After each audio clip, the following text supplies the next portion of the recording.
Good day mga katoyo, this is Mr. Kang and Boss Joe. We are here in Toyota Fairview. Yes, May 2024. Yes po, general price increase na po ang ating Toyota. Ano po yung mga yon?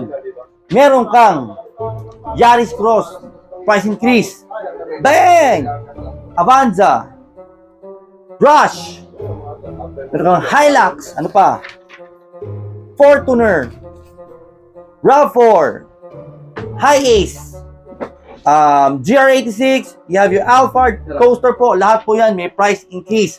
Pero una po, maraming po nag-post kasama ang Veloz. Guys, wala po. Nili ko ng TMP ang price increase ng Veloz, kaya maintain tayo presyo ng Veloz. Okay? Sa lahat po ng Hi-Ace unit po, sa lahat po ng Japan units, ako, haba-habaan niyo po ang PC ninyo at medyo mahirap pa po ang unit. Okay? So guys, if you need have increase po, price, promotion